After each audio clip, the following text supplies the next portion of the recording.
피케 온톨로지. 오늘은 규제물질 목록입니다. 모두 기억하시죠?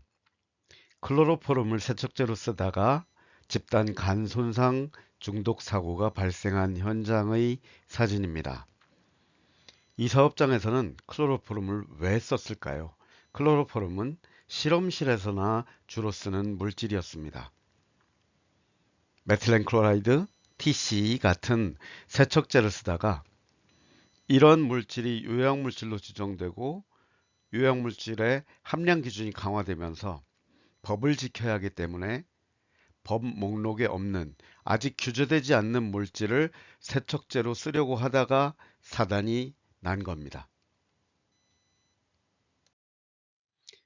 정부는 여러 법률에서 여러 가지의 규제 물질 목록을 지정하고 있습니다. 사실 이것 때문에 화학물질 관리가 어렵다는 얘기를 듣기도 하는데요. 정부도 하고 싶어서 하는 건 아닙니다. 사실 이렇게 규제물질 목록을 정하게 된 배경은 좀 슬픈 사연이 있는 거죠. 국가가 모든 화학물질의 유해성을 파악하고 안전관리를 아직 할 수 없었던 시절에 발암물질부터 이물질부터 독성이 강한 이런 물질이라도 관리의 대상으로 집어넣어서 기업들이 노동자를 보호하거나 소비자를 보호하기 위해서 안전한 제품을 만들 수 있게 정부가 규제 목록을 만든 것뿐입니다. 따라서 규제 물질에 없는 물질이라고 해서 유해성이 반드시 규제 물질보다 낮은 건 아니겠죠.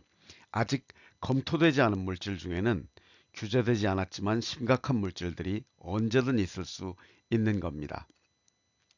관리대상 물질, 특별관리 물질, 허가대상 물질, 공정안전보고서 작성대상 물질, 요양물질, 중점관리 물질, 사고대비 물질, 위험물, 이 모든 규제 물질 목록은 사실상 검토된 화학물질 중에서 지정된 물질일 뿐이라는 것이고, 정부가 아직 검토하지 않은 수많은 화학물질들은 이 안에 들어와 있지 않다는 것을 뜻합니다. 그래서 고용노동부에서는 관리 대상 물질을 이런 식으로 정하지 말고 유해성이 있다면 유해성에 따라서 관리될 수 있도록 하는 제도로 전환해 보자라는 고민을 일찍이 시작했고 현재도 그런 전환을 준비 중입니다. 이러한 고민은 우리나라만 하는 게 아닙니다. 유럽은 조금 더 일찍 이런 고민을 시작했고 그에 맞는 제도를 도입했는데요. 화학사고를 예방 관리하는 세베소 디렉티브의 경우 파트 1에서는 건강 유해성이 이 정도 된다면 또 물리적 위험성이 폭발성이 이 정도 된다면 화학사고에 대비합시다. 파트 2에서는 사고가 많이 난 물질들이 이런 것들이 있는데 이런 것들은 이 정도를 취급한다면 관리합시다. 같은 형태로 유해성과 경험을 토대로 한 관리 체계들을 만들고 있습니다. 피켐 온톨로지는 규제물질 목록을 가져와 여러분과 함께 새롭게 정의하고자 합니다. 정부의 규제가 되는 물질은 조금 더 신경 써서 관리할 수밖에 없습니다. 처벌이 연결되니까요. 하지만 규제되지 않는 물질이니까 아무것도 안 해도 된다라는 생각은 잘못된 것입니다.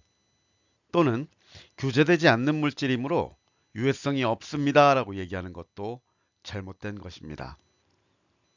적어도 우리가 규제를 존중하고 규제를 먼저 지키기는 하지만 규제되느냐 안 되느냐보다 이 화학물질이 가진 유해성이 무엇이냐에 대해서 피켐과 함께하는 여러 전문가들은 함께 고민해 주실 것이라고 믿습니다.